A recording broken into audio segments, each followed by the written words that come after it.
2024 সালের বন্যা কি 1988 বা 2022 সালের বন্যার থেকেও বেশি ভয়াবহ? কেন বারবার আমাদের দেশে বন্যা হয়? এর জন্য আসলে কে বা কোন বিষয়গুলো দায়ী? বাঁধ নির্মাণ করলেই কি বন্যা সমস্যার সমাধান হয়ে যাবে, না অন্য কোনো চিন্তা করতে হবে?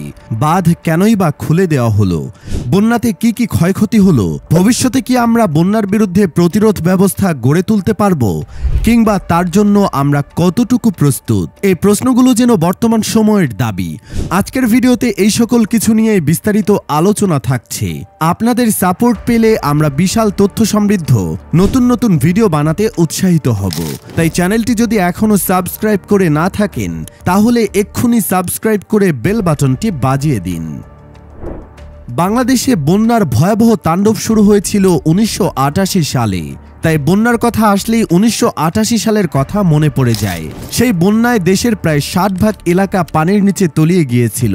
15 থেকে 20 দিন স্থায়িত্বের এই বন্যার কারণে লক্ষ লক্ষ মানুষ গৃহহীন, কর্মহীন হয়ে গিয়েছিল।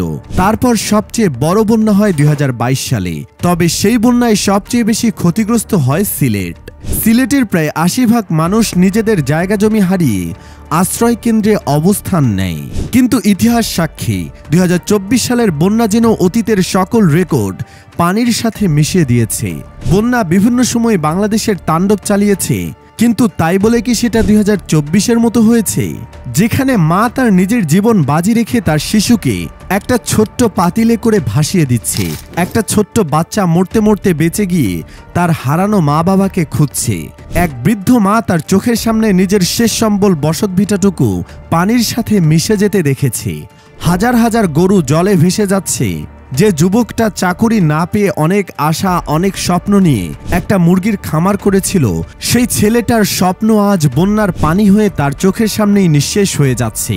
চারপাশে এত পানি, কিন্তু সেই পানি কারো কোনো কাজে আসছে না। অনেকটা যেন সেই এস.টি. কোলরিজের the rime of the ancient মারিনারের মতো। Water water everywhere. লাশ পানির উপরে ভেসে বেড়াচ্ছে, কিন্তু কবর দেওয়ার জায়গা নেই। এত নির্মম আর এত ভয়াবহ বন্যা বাংলার মানুষ আগে কখনো দেখেনি।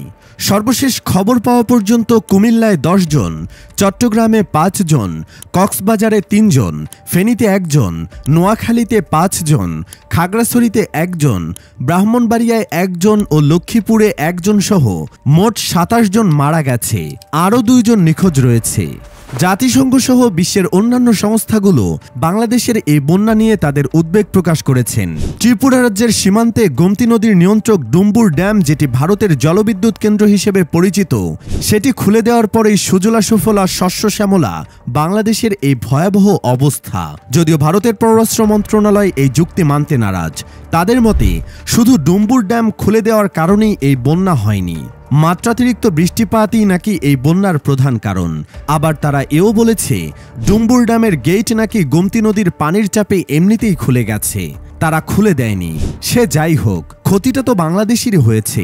এটা নিয়ে তাদের তেমন কোনো মাথা ব্যথা না থাকাটাই স্বাভাবিক। বন্যা প্রথমে কুমিল্লা জেলায় আঘাত হানে। বিশেষ করে কুমিল্লার হোমনা, তিতাস, মুরাদনগর উপজেলাগুলোকে বন্যার পানি মুহূর্তের মাঝে প্লাবিত করে ফেলে। এমন দৃশ্য স্বাধীনতার পর কুমিল্লাবাসী আর কখনোই দেখেনি। সময়ের সাথে সাথে বন্যার পানি আরও ভয়াবহ রূপ ধারণ করে। একটি দুটি নয়, মুহূর্তের মাঝে একে একে 40টি গ্রাম এই বন্যার পানিতে প্লাবিত হয়ে যায়। ফেনী, কুমিল্লা, নোয়াখালী, লক্ষ্মীপুর, ব্রাহ্মণবাড়িয়া, চট্টগ্রাম, কক্সবাজার, খাগড়াছড়ি, সিলেট, মৌলভীবাজার সহ মোট 12টি জেলা ডুবে গেছে, যার মাঝে 74টি উপজেলা একেবারে পানির নিচে তলিয়ে গেছে। মোট 56,19,375 জন মানুষ গৃহহীন হয়েছে এই বন্যায়। এছাড়াও প্রায় 12,07,429টি পরিবার পানিবন্দী রয়েছে। প্রায় 541টি ইউনিয়ন ক্ষতিগ্রস্ত হয়েছে। এখনও 5,09,728 জন লোক আশ্রয় কেন্দ্রগুলোতে রয়েছে। এ তো গেল স্মরণকালের সবচেয়ে ভয়াবহ বন্যায় ক্ষয়ক্ষতির বিবরণ। এখন প্রশ্ন, বন্যা কেন হলো? কোন কোন বিষয়গুলো আসলে এর জন্য দায়ী? 2024-এর বন্যার কথা বলতে গেলে প্রথমেই গোমতী নদীর কথা চলে আসে। বাংলাদেশ আর ভারতের সীমান্তে এই নদীটি অবস্থিত। বলা যায় এটি একটি আন্তঃসীমান্ত নদী। 95 কিলোমিটার দৈর্ঘ্য আর 65 মিটার প্রস্থের এই নদীটির আকৃতি সর্পিলাকার। খরস্রোতা এই নদীটির প্রবাহ মাত্রা 100 থেকে 20,000 কিউসেক পর্যন্ত উঠানামা করে। গোমতী নদী যেমন কুমিল্লার একটা বিশেষ নদী, ঠিক তেমনি এটি ত্রিপুরা রাজ্যেরও একটি বৃহত্তম নদী। শুধু তাই নয়, আপনি জানলে অবাক হবেন যে গোমতী নদীকে যেমন কুমিল্লার দুঃখ বলা হয়, ঠিক তেমনি এই নদীকে ত্রিপুরার দুঃখও বলা হয়। কারণ এই নদীটি থেকে উচ্চ মাত্রায় পানি প্রবাহিত হয়ে কুমিল্লার পাশাপাশি ত্রিপুরাতেও বন্যার সৃষ্টি হতো এবং অনেক সময় এমনও হতো যে এক বছরে একাধিকবার বন্যা এই এলাকাগুলোর নাম নিশানাও মুছে দিত।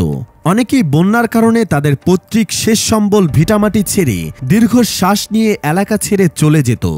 বহু ভাঙা গড়ার ইতিহাস রয়েছে এখানে। 1969 সালে বিষয়টি ভারত সরকারের নজরে আসে। তারা নতুন প্রকল্প হাতে নেয়। ত্রিপুরা রাজ্যকে তারা বন্যায় ভেসে দিতে দিবে না। একদিকে বন্যা আর অন্যদিকে বিদ্যুতের ঘাটতি, সব মিলিয়ে ত্রিপুরা রাজ্যের এখন বেহাল অবস্থা। ঠিক তখনই ডুম্বুর জলবিদ্যুৎ প্রকল্পের কাজ শুরু হয়। 1970 সালে আগরতলা থেকে শুরু করে প্রায় 110 কিলোমিটার এলাকা জুড়ে ত্রিপুরার ডুম্বুর জেলায় এই বাঁধ নির্মাণের কাজ শুরু হয়। অবশেষে 1976 সালে নির্মাণ কাজ শেষ হয়। এটা নির্মাণ করার আসল উদ্দেশ্যই ছিল ত্রিপুরাকে বন্যার হাত থেকে রক্ষা করা। 1976 সালের পর 1993 সালে একবার এই ডুম্বুর বাঁধের গেট খুলে দেওয়া হয়েছিল। তবে সে সময় 2024 সালের আগস্টের মতো এমন বৃষ্টি হয়নি, যার ফলে সেটার আহামরি কোনো প্রভাব বাংলাদেশে পড়েনি। কিন্তু এবারের পরিস্থিতি পুরোটাই ভিন্ন। ভিন্ন কেন? উত্তর, অতিবৃষ্টি। এবারের অতিবৃষ্টি যেন পূর্বের সকল বৃষ্টিপাতের রেকর্ডকেও ছাপিয়ে গেছে। মূলত কোনো এলাকায় ভারী বর্ষণ হওয়ার আগে 2-3 ধরনের আবহাওয়া পরিস্থিতির সৃষ্টি হতে পারে, কিন্তু যখন সেটা 4 ধরনের হয়ে যায় তখনই একটানা কয়েকদিন প্রবল ভারী বর্ষণ হয়। আর বাংলাদেশের বেলাতেও ঠিক এমনটাই হয়েছে। জেট স্ট্রিম, মেইডেন, জুলিয়ান দোলন, মৌসুমী লঘুচাপ এবং এল নিনো, এই 4টি পরিস্থিতি সৃষ্টি হওয়ার কারণেই একটানা কয়েকদিন প্রবল বৃষ্টিপাত হয়েছে। আর এটাই একসময় কাল হয়ে দাঁড়িয়েছে। এই ব্যাপারে ব্রাক বিশ্ববিদ্যালয়ের centre for climate change and environmental research ডিপার্টমেন্টের অধ্যাপক ডক্টর আইনুন নাহার নিশাত বলেন, বৃষ্টির ব্যাপারে আবহাওয়া অধিদপ্তর তাদের রাডারের মাধ্যমে আগেই জানতে পেরেছিল, কিন্তু তারা আমাদের কোনো সতর্কবার্তা দেয়নি। আগে থেকে আমাদেরকে সতর্ক করে রাখলে আমরা হয়তো কিছুটা প্রস্তুতি নিতে পারতাম। অন্যদিকে গোমতী নদীর অববাহিকায় সেই ড্যামটি অবস্থিত। যদিও সেই ড্যামের কারণে ফেনী, নোয়াখালী বা চট্টগ্রামের পার্বত্য এলাকায় বন্যা হওয়ার কোনো সম্ভাবনা নেই, কিন্তু এসব এলাকায় 300 মিলিমিটার বৃষ্টি হওয়ার কারণে সেখানেও বন্যার সৃষ্টি হয়েছে। হ্যাঁ, প্রফেসরের কথার সাথে সবাই একমত যে এইবার রেকর্ড পরিমাণ বৃষ্টি হয়েছে, আর সেটাও বন্যার অন্যতম একটা কারণ। কিন্তু এখানে আরেকটা প্রশ্ন চলে আসে, বাঁধ না খুললে কি শুধু অতিবৃষ্টির কারণে এত ভয়াবহ বন্যার সৃষ্টি হওয়া সম্ভব? উত্তর, না। সেটা কেন? বুঝিয়ে বলছি। প্রতিটা নদীরই একটি নির্দিষ্ট ধারণ ক্ষমতা রয়েছে। সেই ধারণ ক্ষমতার বাইরে অতিরিক্ত পানি যখন কোনো নদীতে প্রবেশ করে তখন সেটা শুষ্ক এলাকাকে প্লাবিত করে, এটাই স্বাভাবিক। কিন্তু একদিকে বাঁধ ভেঙে আসা প্রবল বৃষ্টির স্রোত আর অন্যদিকে প্রবল বৃষ্টির পানি দুটো মিলে যখন একই সাথে প্রবাহিত হয় তখন চারপাশটা তলিয়ে যেতে খুব বেশি সময় লাগে না। বাঁধের গেটগুলো না খুলে দিলে হয়তো কখনোই বন্যা এতটা ভয়াবহ হতো না, এমনটা অনেকেই মনে করে থাকেন। 1966 সালে আন্তর্জাতিক নদীর পানি ব্যবহার সংক্রান্ত একটি হেলসিঙ্কি নীতিমালা প্রণয়ন করা হয়, যেখানে স্পষ্ট বলা হয় প্রতিটা অববাহিকাযুক্ত রাষ্ট্র অভিন্ন নদীগুলোকে ব্যবহারের সময় অবশ্যই অন্যান্য রাষ্ট্র অর্থাৎ পার্শ্ববর্তী রাষ্ট্রের অর্থনৈতিক এবং সামাজিক প্রয়োজন অবশ্যই বিবেচনায় নেবে। এখন প্রশ্ন হলো, বাঁধের গেট খুলে দেওয়ার ব্যাপারে কি এই আন্তর্জাতিক আইন পুরোপুরিভাবে মানা হলো? জাতিসংঘের আইনে এটাও বলা আছে কোনো নদীকে এমনভাবে ব্যবহার করা যাবে না যাতে অন্য কোনো দেশ বা কোনো দেশের এলাকার ক্ষতি হয়। এই আইনের কি যথার্থ প্রয়োগ হলো এখানে? আপনার মতামত কমেন্ট বক্সে জানিয়ে দিবেন। ভিডিওটি শেয়ার দিয়ে আপনার বন্ধুদের অজানা তথ্যগুলো জানার সুযোগ করে দিন। 1972 সালে বাংলাদেশের জলসম্পদ বন্টন ছাড়াও বন্যাসহ অন্যান্য প্রাকৃতিক দুর্যোগ নিয়ন্ত্রণের জন্য বাংলাদেশ এবং ভারতের মাঝে একটি বহুমাত্রিক ভারত মৈত্রী চুক্তি হয়। সেই চুক্তির সুবাদে একটা যৌথ নদী কমিশন গঠন করা হয়। গঙ্গার পানি বন্টন চুক্তি সম্পাদন করা ছাড়াও এই 52 বছরে এই যৌথ নদী কমিশন উল্লেখযোগ্য কোনো কিছুই করতে পারেনি, তার চেয়ে বরং হিতে বিপরীত হয়েছে। ভারতের ফারাক্কা বাঁধ, ব্যারেজ আর অন্যদিকে টিপাইমুখী বাঁধের কারণে বারবার বাংলাদেশকেই ক্ষতির সম্মুখীন হতে হয়েছে। বন্যা নিয়ন্ত্রণ করতে হলে সবার আগে নতুন পরিকল্পনা প্রণয়ন করতে হবে। ধাপে ধাপে উন্নয়ন কাজ করে যেতে হবে। তার জন্য সময় লাগতে পারে, কিন্তু পরিকল্পনা ঠিক রাখতে হবে। ইতিমধ্যেই সারা বাংলাদেশের মানুষ বন্যার্তদেরকে সাহায্য করার জন্য নিজেদের সর্বোচ্চ চেষ্টা করে যাচ্ছে। বন্যার পানি এখন অনেকটাই কমে গেছে।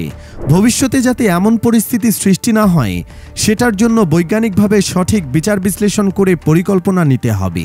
সেক্ষেত্রে ফারাক্কা, ডম্বুর বা টিপাইমুখীর সামনে আরও বিশাল বাঁধ নির্মাণ করা কতটা যৌক্তিক হবে সেটা সময় সাপেক্ষ বিষয়। তবে এখানে অনেকগুলো বিষয় ভেবেচিন্তে তারপরে এগোতে হবে। ব্যক্তিগতভাবেও সবাইকে এগিয়ে আসতে হবে। বন্যা নিয়ন্ত্রণের প্রাথমিক ধাপ হিসেবে গাছপালা রোপণ করা যেতে পারে, কারণ কিছু গাছপালা রয়েছে যেগুলো অতিরিক্ত জল ধরে রাখতে পারে। পানির প্রবল প্রবাহকে ধীর করার জন্য পাহাড়ের ধারে সোপান তৈরি করতে হবে।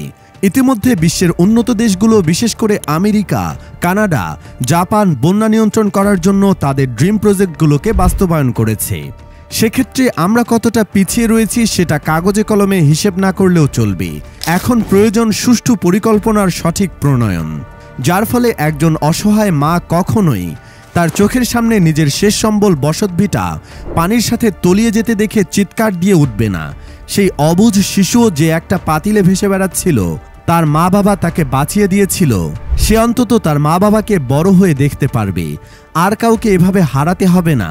বন্যার বিরুদ্ধে প্রতিরোধ গড়ে তোলার এখনই সবচেয়ে উপযুক্ত সময়। হেসে উঠবে আমার বাংলাদেশ, সকল অসম্ভব এবার সম্ভব হবে, এটাই আশা করে আমার মতো কোটি কোটি বাঙালি। প্রিয় ভিউয়ার্স, ভিডিওটি কেমন লাগলো সেটা জানিয়ে দিবেন। ভিডিওতে একটা লাইক দিয়ে দিন। আপনার জন্য অনেক অনেক শুভকামনা।